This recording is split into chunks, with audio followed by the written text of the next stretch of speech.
Anda telah mengunduh podcast yang dipaparkan oleh Pendeta Dr. Erastus Sabdono ini dari truth.id/voice. Selamat mendengarkan podcast ini. Shalom saudara sekalian, salam sejahtera dalam kasih Tuhan kita Yesus Kristus. Kebenaran hari ini 14 Juni berjudul Mensakralkan Doktrin. Dewasa ini orientasi pelayanan sudah mulai bergeser dari Injil sejati yang Yesus ajarkan, yaitu perubahan hidup.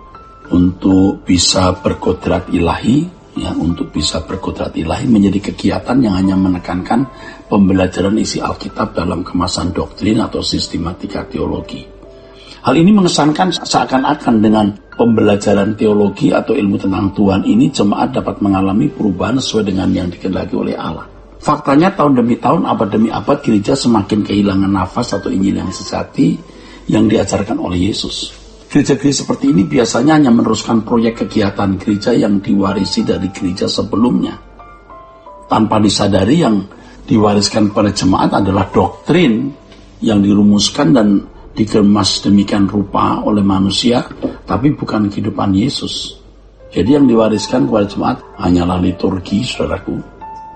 Dan doktrin yang dirumuskan dan dikemas demikian rupa oleh manusia, tetapi bukan kehidupan Yesus. Doktrin memang penting, tapi seharusnya doktrin yang benar adalah ajaran Yesus yang memuat implikasi konkret kehidupan anak Allah, yaitu bagaimana mengenakan hidup sebagai orang yang berkodrat ilahi sesuai dengan maksud keselamatan diberikan, di mana manusia bisa segambar dan serupa dengan Allah atau sempurna seperti Bapa. Gereja-gereja yang hanya mewarisi doktrin, menekankan rasio atau nalar. Mereka berusaha mengolah nalar untuk merumuskan Allah dan isi Alkitab, sehingga mereka berhasil membangun doktrin dan sistematika teologi yang kelihatannya alkitabiah dan argumentatif, tetapi sebenarnya tidak mengubah kodrat. Itulah sebabnya pendeta dan teolog dari kelompok ini sering menjadi arogan dan memandang diri paling benar. Dampaknya mereka memandang rendah aliran dan denominasi lain dan tidak segan-segan menuduhnya sebagai sesat. Suasana gereja seperti ini akan diwarnai kuat dengan kegiatan seremonial, bagaimana membuat liturgi yang agung dan khidmat sebagai sarana untuk mengadakan pertemuan dengan Allah. Dalam pertemuan bersama atau kebaktian, para pelayan liturgi biasanya mengenakan kostum yang khusus. Bisa dimengerti kalau gereja-gereja mereka bisa memiliki paduan suara orkestra yang megah. Bagi mereka itulah nilai-nilai keagungan sebagai orang Kristen untuk dapat menyembah secara lebih berkualitas kepada Allah. Karena lebih menekankan seremonial, maka kehidupan setiap harinya tidak menekankan kesucian, yaitu sempurna seperti Bapa atau serupa dengan Yesus secara proporsional. Sebagian besar mereka sudah merasa menyembah Allah dengan mengikuti liturgi, padahal penyembahan yang benar adalah di dalam roh dan kebenaran. Hal ini tidak memaksa atau mewajibkan secara mutlak orang Kristen memiliki liturgi yang profesional. Kehidupan setiap hari dengan segala perilakunya, itulah liturgi yang sesungguhnya, yang merupakan isi ibadah. Saudaraku sekalian, komunitas orang Kristen seperti tersebut cenderung memandang pengalaman pribadi sebagai fenomena subjektif yang mengancam kemurnian kebenaran. Subjektivitas dianggap ancaman bagi kehidupan Kristen secara menyeluruh. Padahal kekristenan adalah pengalaman pribadi dengan Allah, di mana subjektivitas merupakan bagian yang tidak terpisahkan dari pengalaman pribadi dengan Allah. Subjektivitas merupakan bagian yang tak terpisahkan dari pengalaman pribadi dengan Allah, saudara. Setiap orang Kristen harus memiliki pengalaman konkret atau real dengan Allah, sehingga pengenalan akan Allah bukan hanya diperoleh melalui ruang kuliah, aula seminar, ruang perpustakaan, dan diskusi Alkitab. Memang subjektivitas bisa berbahaya, bahkan menyesatkan, jika diperoleh tanpa landasan hidup yang benar.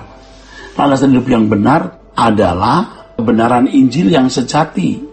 Jadi perjuangan untuk mencapai kesucian hidup dan hati yang tidak mencintai dunia atau terlepas sama sekali dari materialisme itu mutlak harus dimiliki setiap orang percaya.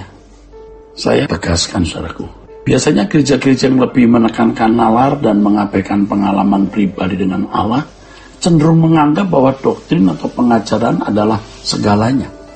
Semuanya serba diformat dalam bentuk format-format, definisi-definisi, rumusan-rumusan yang tertulis menjadi kasanah ilmu dalam sistem teologi. Tentu saja gereja-gereja seperti ini sangat peduli dengan seminari atau sekolah tinggi teologi, saudara.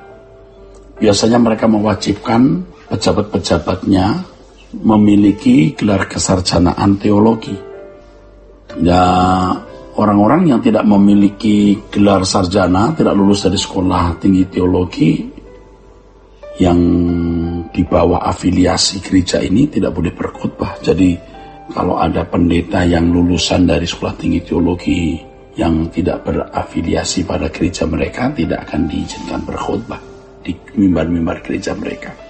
Dan memang mereka berhasil mempertahankan kelestarian gereja, mempertahankan doktrin ajaran gereja. Mereka berhasil mempertahankan gereja, tapi hanya di masyarakat yang religiusitasnya tinggi seperti di Indonesia. Tapi negara-negara barat pasti mati ya. Gereja-gereja tutup. Kelompok gereja yang menekankan nalar lebih merasa bertanggung jawab mempertahankan iman dengan melakukan apologet dengan agama lain. Itulah sebabnya dari komunitas gereja ini muncul oknum-oknum yang mengangkat diri sebagai apologet atau berhadapan dengan agama lain. Tidak jarang oknum-oknum seperti ini merasa sebagai penjaga kebenaran, saudara. Sehingga dengan semena-mena menuduh orang-orang Kristen yang tidak sealiran dengan mereka sebagai bidat atau kelompok orang-orang sesat. Mereka merasa sebagai yang disuruh oleh Allah meluruskan ajaran gereja. Padahal mereka sendiri hanyalah orang-orang yang tersandera oleh pengajaran teolog masa lalu dan keputusan konsili-konsili yang mestinya harus dikoreksi, saudara, untuk kebutuhan gereja masa kini. Namun demikian harus diakui banyak teolog dan pendeta dari kelompok ini yang memiliki kesantunan juga. Jadi tidak semua mereka itu kasar atau bengis, tapi tidak sedikit ada pendeta-pendeta dari mereka yang memiliki kesantunan yang tinggi dan layak disebut hamba-hamba Tuhan yang agung ya. Tuhan memberkati saudara-saudara sekalian. Sola Gracia. Untuk berlangganan renungan harian dalam bentuk cetak, silakan hubungi Truth Literatur di nomor telepon 0878 7870 7000. Untuk mendapatkan CD khotbah, MP3 renungan Truth, dan CD album lagu produksi Sola Gracia, Anda dapat menghubungi di hari dan jam kerja di nomor telepon 021 638 60953. Tuhan Yesus memberkati. Sola Gracia.